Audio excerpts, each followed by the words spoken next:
Hello students, welcome to my channel. This is Dr. Hanuman Singh Chauhan and you are watching my channel K for Chemistry. Today we are going to study colored solution and compounds. जो solutions हैं या जो material हैं, chemicals हैं, उनमें color property कैसे आती है, इसके क्या origin है इसका, इस बारे में हम आज study करेंगे। तो स्टडी करने से पहले एक जो इसका फैक्ट है कलर प्रॉपर्टी का, वो मैं आपको बताना चाहता हूँ। जो कलर प्रॉपर्टी है this is due to the presence of unpaired electron. जो कलर प्रॉपर्टी है वो अनपेयर्ड इलेक्ट्रॉन्स के कारण उत्पन्न होती है, पहली बात। दूसरी बात यह है कि ये जो अनपेयर्ड इलेक्ट्रॉन है, इनका जो ट्रांजिशन है वो विजिबल रीजन में अगर होता है, मतलब 400 नैनोमीटर से 800 नैनोमीटर के बीच में अगर होता है तो ये हमको कलरफुल दिखाई देंगे। अगर 400 से पहले इनका हो रहा है इनविजिबल रीजन में तो ये कलरलेस दिखाई देंगे। 800 के बाद हो रहा है तो भी ये हमको कलरलेस दिखाई देंगे। तो ये दो बातें इंपॉर्टेंट है। इसके बाद हम आगे बढ़ते हैं, वो ये कि जो अनपेयर्ड इलेक्ट्रॉन है, अनपेयर्ड इलेक्ट्रॉन जनरली क्या होता है कि वो एनर्जी अब्जॉर्व करके हाई एनर्जी लेवल में जाते हैं। और जो पेयर्ड इलेक्ट्रॉन है, अगर माना पेयर्ड इलेक्ट्रॉन है, जो अनपेयर्ड और पेयर्ड के बीच की बात का जो एक्सप्लेनेशन है वो ये है कि माना पेयर्ड इलेक्ट्रॉन है, एक ऑर्बिटल में दो इलेक्ट्रॉन है, पेयर्ड है, तो ऐसी स्थिति में उसमें से इलेक्ट्रॉन को निकालने में हमको ज़्यादा एनर्जी खर्च करनी पड़ेगी।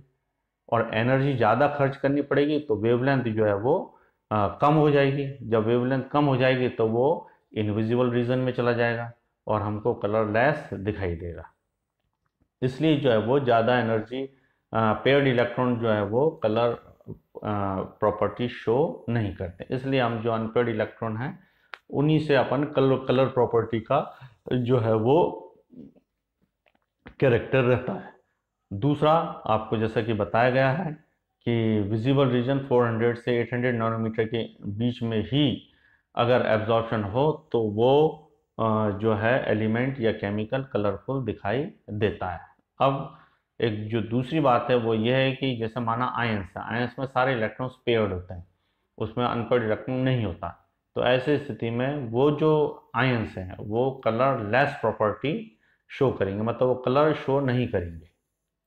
लेकिन कुछ आयन ऐसे भी होते हैं जो कलर शो करते हैं। उसके पीछे रीज़न ये होता है कि उनमें चार्ज ट्रांसफ़र स्पेक्ट्रा वर्क करता है। चार्ज ट्रांसफ़र स्पेक्ट्रा मतलब उसमें चार्ज का ट्रांसफ़र होता है, जिसको हम अपने आगे वाले टॉपिक में स्टडी करेंगे, चार्ज ट्रांसफ़र स्पेक्ट्रा। तो यहाँ जैसा कि हमने बता रखा है, स्क्रीन पर दिखाई दे रहा है, आप देखिए 400 से 800 नैनोमीटर की जो लाइट है, विजिबल लाइट है, इसके बीच में अगर एब्जॉर्प्शन हो रहा है तो वो कलरफुल दिखाई देगा, अदरवाइज वो कलरफुल दिखाई नहीं देगा। चलिए अब हम चलते हैं और आगे बढ़ते हैं हम।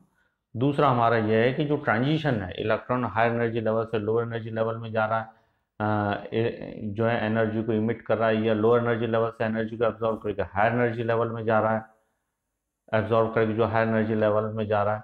तो इसमें सिलेक्शन रूल वर्क करता है, जैसे पहले वाले वीडियो में बताया हमने। सिलेक्शन रूल जो है वो +-1 है। इलेक्ट्रॉन या तो एक पायदान ऊपर जाएगा या एक पायदान नीचे जाएगा, इस तरह से। अब इसमें भी हमको ये देखना है कि दो तरह के ट्रांजिशन के लिए दो तरह के हमको नियम बताए गए हैं। In some situations electronic transitions are forbidden. अब इसमें देखिए, एक है अपना स्पिन फॉरबिडन ट्रांजिशन, मतलब स्पिन ओनली फार्मूला, और दूसरा Laporte's selection rule. Spin only formula यह है कि जो इलेक्ट्रॉन है वो ग्राउंड स्टेट से कभी भी ट्रांजिशन स्टेट में डायरेक्ट नहीं जा सकता। वो अगर ट्रांजिशन स्टेट में जाएगा तो पहले सिंगलेट में जाएगा, सिंगलेट से ट्रांजिशन में जाएगा, और ट्रांजिशन से जो है वो वापस ग्राउंड स्टेट में आएगा। ग्राउंड स्टेट मतलब इसको हम ऐसे एक्सप्लेन करेंगे कि जो ट्रांजिशन जो एक्साइटेड स्टेट है उसके दो भाग हैं, सिंगलेट स्टेट और ट्रिपलेट स्टेट। ट्रिपलेट स्टेट की एनर्जी कम है, सिंगलेट स्टेट की एनर्जी थोड़ी ज़्यादा है। अब इलेक्ट्रॉन जो है वो ग्राउंड स्टेट से एनर्जी ऑब्जॉर्व करके पहले सिंगलेट में जाएगा, वहाँ से ट्रिपलेट में जाएगा। वो डायरेक्ट ट्रिपलेट में नहीं जाएगा, ट्रिपलेट से सिर्फ आ सकता है, वो जा नहीं सकता। लेकिन सिंगलेट जो स्टेट है उसमें आ भी सकता और जा भी सकता। तो ये है स्पिन फॉरबिडन ट्रांजिशन। अब इसमें जो स्पिन फॉरबिडन है उसका मतलब ये है कि जो ट्रांजिशन स्टेट में इलेक्ट्रॉन जाता है तो वो अपना जो स्पिन है वो चेंज कर लेता है, सिंगलेट में वो चेंज नहीं करता है। तो उसका जो स्पिन है, जैसा ग्राउंड स्टेट में माना अपोजिट डायरेक्शन में है ग्राउंड स्टेट में, तो सिंगलेट में भी वो अपोजिट डायरेक्शन में ही रहेगा।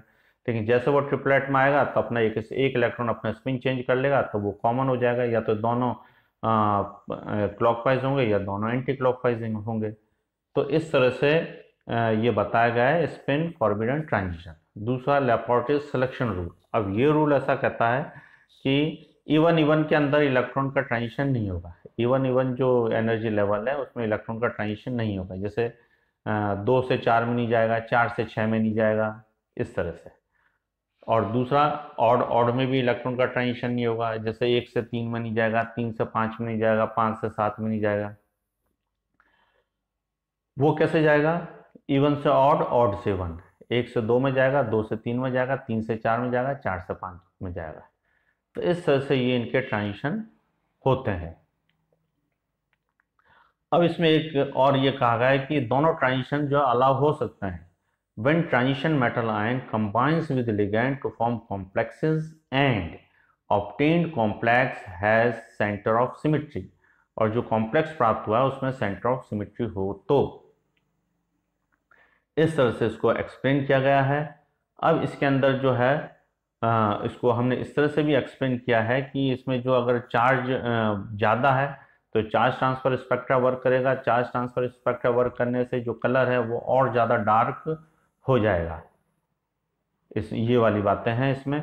अब इसमें देखिए कि इलेक्ट्रॉन्स जो है उनका ट्रांजिशन किस तरह से होता है। तो इलेक्ट्रॉन के ट्रांजिशन के कई प्रकार हैं, जिसमें से एक प्रकार है ये डी ट्रांजिशन। ये देखिए, इलेक्ट्रॉन जो लोअर एनर्जी लेवल से हाई एनर्जी लेवल में जाता है तो उसमें एक है डी ट्रांजिशन। देखिए आप, ये डी ट्रांजिशन, इसको इस तरह से दिखाया जा रहा है। ये जो डी ट्रांजिशन है, डी ट्रांजिशन का मतलब हुआ कि इलेक्ट्रॉन डी ऑर्बिटल से डी ऑर्बिटल में जा रहा है। डी और ट्रांजिशन एलिमेंट में डी ऑर्बिटल होते हैं, और डी ऑर्बिटल टोटल 5 होते हैं, जिसमें से 2 जो हैं उनका इलेक्ट्रॉन की डेंसिटी वो ऑन दी एक्सिस होती है, और 3 ऑर्बिटल की electron density in between the axis होती है। तो वो एक हो गया ईजी और दूसरा हो गया T2G। ईजी के डी ट्रांजिशन के अंदर इलेक्ट्रॉन एक डी ऑर्बिटल से निकलकर दूसरे डी ऑर्बिटल में जाते हैं। अगर माना ऑक्टाहेड्रल है तो ईजी की एनर्जी ज़्यादा होगी, T2G की एनर्जी कम होगी। जैसे हम ये बता देते हैं। ये देखिए, ऊपर वाला जो है वो है इसके अंदर हमको बता रखा आइसोलेटेड मेटल आयन है। ये सारे जो डीजेनरेट ऑर्बिटल हैं, देखिए आप, ये डीजेनरेट जो एक ही लाइन में है सारे डीजेनरेट ऑर्बिटल हैं। इसमें स्फेरिकल क्रिस्टल फील्ड लगाया तो सबकी एनर्जी बराबर, रिपल्शन फील्ड हुआ तो सबकी एनर्जी बढ़ गई, ऐसा कैसा इसमें हुआ है। अब ऊपर वाला जो है जिसकी हम बात ये करें, इसमें ऑक्टाहेड्रल क्रिस्टल फील्ड लगाया तो ईजी वाले की एनर्जी बढ़ गई और T2G की एनर्जी कम हो गई। इनके बीच का जो एनर्जी डिफरेंस है वो डेल्टा O है। अब इलेक्ट्रॉन T2G से इलेक्ट्रॉन निकलकर ईजी के अंदर जाएगा, तो जब जाएगा तो जितनी एनर्जी एब्जॉर्ब करेगा वो अगर विजिबल रेंज की है तो कलरफुल दिखाई देगा, विजिबल रेंज की नहीं है तो कलर लेस दिखाई देगा। इस प्रकार नीचे वाला जो है वो टेट्राहेड्रल है। इसमें फर्स्ट स्टेप तो कॉमन आती है, स्फेरिकल क्रिस्टल फील्ड लगा हुआ है। लेकिन जो सेकंड वाला है वो टेट्राहेड्रल क्रिस्टल फील्ड लगने से क्या होता है कि जो T2G ऑर्बिटल है उनकी एनर्जी बढ़ जाती है, वो ज़्यादा रिपल्शन फील करते हैं। ईजी की एनर्जी कम हो जाती है, वो कम रिपल्शन फील कर रहे हैं। अब इलेक्ट्रॉन ईजी से T2G में जाता है, क्योंकि एनर्जी डिफरेंस इसका कम है, तो एनर्जी कम होने से इसकी वेवलेंथ बढ़ जाएगी, तो ये जो दूसरे रीजन में जाएगा। अगर बढ़ी हुई वेवलेंथ भी अगर 800 के अंदर आ रही है तो कलरफुल दिखाई देगा, अन्यथा ये कलरलेस दिखाई देता है। चलिए अब हम आगे देखते हैं। एक है हमारा एग्जांपल, ये देखिए, ये इसको हम बताने को TiH2 6+3 complex is dark purple colour. अब ये जो TiH2 6+3 है, इसमें Ti के पास कितने इलेक्ट्रॉन हैं? Ti का हो जाएगा 3d1, तो 1 इसके पास एक इलेक्ट्रॉन है, और H2 6 का मतलब ये हुआ कि ये ऑक्टाहेड्रल है। ऑक्टाहेड्रल मतलब तो ऊपर वाला स्ट्रक्चर है। अब ये ऑक्टाहेड्रल है तो इलेक्ट्रॉन इसमें T2G में है एक इलेक्ट्रॉन। अब इसने एनर्जी अब्जॉर्व करके हाई एनर्जी लेवल में गया, तो इसने क्या किया, 400 से 800 नैनोमीटर रेंज की एनर्जी अब्जॉर्व की, तो वो थी विजिबल रेंज की, तो इसलिए वो हमको कैसा दिखाई दिया, कलरफुल दिखाई दिया, डार्क पर्पल कलर का। अब यहाँ पर एक चीज़ और हमको देखनी है, वो ये कि इसमें एक चार्ट है जिसको हम एक्सप्लेन करते हैं। देखिए ये वाला चार्ट है। इलेक्ट्रॉन जो 400 नैनोमीटर से 800 नैनोमीटर की लाइट है, वो विबग्योर है, एक्चुअली विजिबल लाइट, VIBGYOR। उसमें हर जो पट्टी है उसकी अपनी अलग अलग वेवलेंथ है। ये देखिए आप, 5000 से 5600 जो एंगस्ट्रॉम की लाइट है वो ग्रीन है। फिर उसके बाद येलो लाइट है 580 से 5950। ये देखिए फिर उसके बाद डार्क पर्पल पे आ रहा है 5600 से 5000। फिर उसके बाद आ रहा है येलो ग्रीन में 5600 से 5800। तो इस तरह से ये अलग अलग पट्टिकाएं हैं। तो जिस वेवलेंथ की लाइट को एब्जॉर्ब कर रहा है, जिस कलर की वेवलेंथ की लाइट को एब्जॉर्ब कर रहा है, वो वाला कलर दिखाई नहीं देगा, उसका कंप्लीमेंट्री कलर हमको दिखाई देता है। सपोज कीजिए हमने जो अभी ये वाला जो पढ़ा था TiSO6+3 ये डार्क पर्पल कलर का था। तो आप देख लिए डार्क पर्पल कलर का हमको जो दिखाई दे रहा है, ये डार्क पर्पल, ये तो इसका मतलब इसका जो एब्जॉर्प्शन है वो यहाँ पर हुआ है। और कौन से कलर का एब्जॉर्ब किया है? Yellow green. तो इसने येलो ग्रीन कलर को एब्जॉर्ब किया, तो जो कम्प्लीमेंट्री कलर कौन सा दिखाई दे रहा है? पर्पल कलर, ये हमको इसका ये दिखाई देगा। तो जिस कलर को एब्जॉर्ब करेगा वो कलर दिखाई ना दे करके उसका कम्प्लीमेंट्री कलर हमको दिखाई देता है, वो वस्तु उस कलर की दिखाई देती है। और अगर एब्जॉर्प्शन 400 से पहले हो रहा है तो वो कलरलेस दिखाई देगा, 800 के बाद हो रहा है तो वो कलर लेस दिखाई देगा।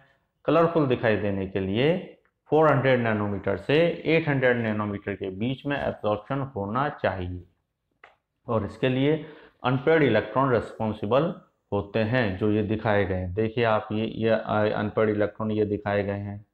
पेयर्ड इलेक्ट्रॉन की इनमें आवश्यकता नहीं होती। क्यों आवश्यकता नहीं होती? क्योंकि जो पेयर्ड इलेक्ट्रॉन है उसमें से इलेक्ट्रॉन को एक्साइट करने के लिए हमको ज़्यादा एनर्जी की आवश्यकता होती है, और जैसे एनर्जी बढ़ती है तो वेवलेंथ डाउन हो जाती है। वेवलेंथ डाउन होते ही वो 400 नैनोमीटर से कम चली जाती है, इसलिए वो हमको कलरलेस दिखाई देती है। चलिए आज के स्टूडेंट्स टॉपिक में बस इतना ही, इजाज़त दीजिए। और हाँ, मेरा चैनल सब्सक्राइब करना ना भूलें। कोई भी आपको प्रॉब्लम हो तो आप कमेंट बॉक्स में जाके कमेंट कर सकते हैं। Thank you very much.